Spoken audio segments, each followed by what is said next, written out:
What is up, YouTube? This is T1 coming at you with another video, and today I'm going to be talking to you about Dexter Resurrection, the second revival of Showtime's Dexter. I was excited for this show in the same way you get excited for a jackass stunt. The fact that it's almost certainly going to go wrong and someone's going to fall flat on their ass is the reason I was so eagerly anticipating it. I'm a very casual fan of Dexter. I've watched a few seasons of the TV show. I've read the first 4 books in the novel series. While I certainly enjoy a lot of what I've experienced, with some exceptions, I mean, hell, I'll be the first to admit I found New Blood was mostly pretty solid except for the rushed, unsatisfying ending. But I kind of thought the whole franchise was way, way past its sell-by date.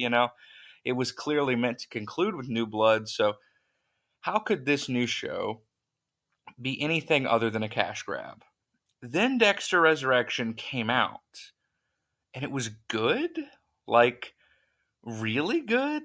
I'm still in shock. It's not the first time I've got it wrong, but goddamn, how'd they pull this off? Instead of what I assumed I was getting, Dexter Resurrection provided a season filled with not only all the things fans want from more Dexter, but exciting new ideas, compelling characters played by all-star actors, and most of all, the whole thing is executed with real passion.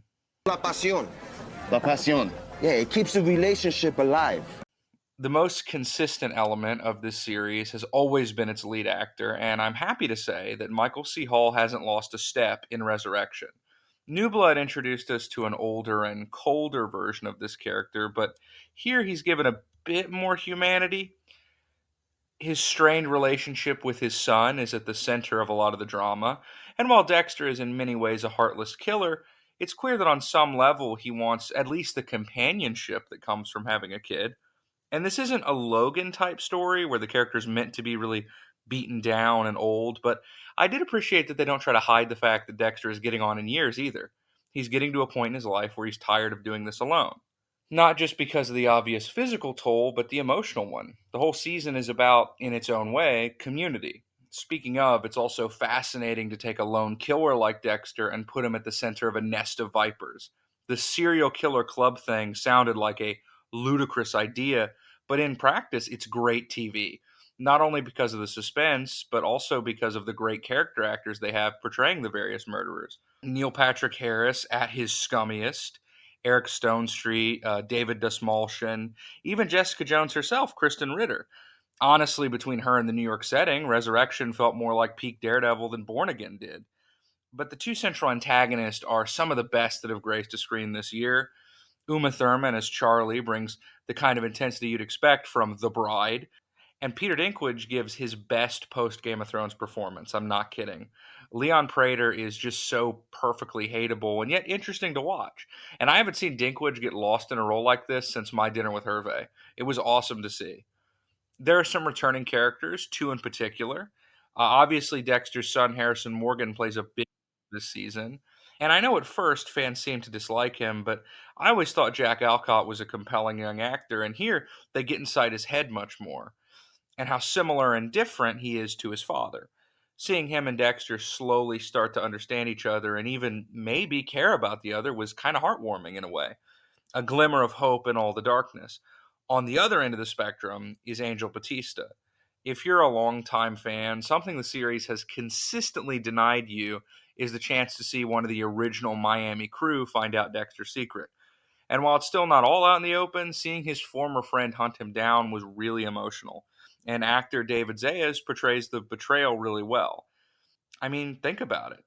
Angel considered Dexter one of his closest friends for over a decade. When he faked his death, Angel mourned for Dexter. And the whole time, he was the Bay Harbor butcher. Angel's wife is dead because of him. His partner is dead because of him. There's a lot of really meaty, dramatic stuff, and it puts Dexter in an interesting position. He's left a trail of bodies, but he still cared at least a little bit about Angel and is obviously reluctant to hurt him. But what's rule number 1 of the code? Don't get caught. Dexter Resurrection blew my expectations out of the water, but there are some issues, mostly in the first couple episodes. Resurrection is such a different beast from New Blood, and in the transition from show to show, there's definitely some teething issues. Several characters and plot lines that are written out rather ungracefully. The most notable being the almost disrespectful way they drop his girlfriend out of the show. And yeah, there are some leaps in logic, but Dexter Resurrection is camp in a good way. And in a year not so filled with great shows, which I'll review soon, it'd be one of my favorites. It's not just good, it's better than Born Again, better than Last of Us Season 2, and honestly, even though it's not wrapped yet, so far I like this better than Peacemaker Season 2. Mostly, though, it's better than it had any right to be. I'm going to give it an 8.5 out of 10, and for the first time in over a decade, I am unironically looking forward to more Dexter. This is T. Quentin 1 signing out.